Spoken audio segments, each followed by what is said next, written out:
When Mercedes facelifted the GLE at the beginning of the year, the AMG Light version received a larger turbocharger boosting torque to 413 pound-feet while horsepower remained the same at 429 horsepower. Fast forward some 9 months later, the AMG 53 adopts a substantially different persona since it's now a plug-in hybrid in Europe, with the US to follow in 2025. Don't fret, as the combustion engine has not been downsized to a 4-cylinder, which sadly happened to the C63. The same turbocharged 3.0-liter inline-6 works with a 134 horsepower electric motor to enable a combined output of 536 horsepower and 553 pound-feet (750 Newton-meters) of torque. The hybrid assistance has lifted power by a substantial 107 horsepower and 140 pound-feet (190 Newton-meters) compared to the 2024 GLE 53 available in the United States.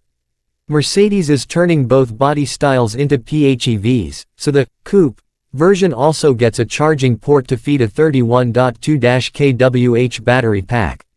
The massive power hike enables a 0 to 60 miles per hour run in 4.6 seconds, down by 0.3s compared to the ICE model, en route to an electronically governed 155 miles per hour, 250 kilometers per hour. Mercedes points out you'll be able to hit 87 miles per hour, 140 kilometers per hour without sipping any gasoline. However, doing so will make it impossible to achieve the WLTP certified electric range of up to 53 miles, 86 kilometers, in the case of regular GLE 53 and 54 miles, 87 kilometers for the swoopy version. The EPA range has yet to be announced. The GLE 53 hybrid rides on 21-inch wheels with AMG brakes consisting of 400mm front discs with 6-piston calipers and 370mm rear discs with single-piston calipers. Aside from the hybrid badges, there are some subtle aero tweaks separating it from the conventionally powered variant. In addition, changes have been made to the MBUX infotainment system to reflect the newly gained hybrid setup.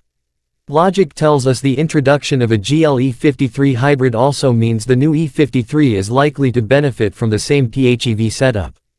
Perhaps the GLE 53 is also going to inherit this setup. Sadly, the CLS 53 is dead, along with the non-AMG versions, as Mercedes is discontinuing the sleek sedan altogether.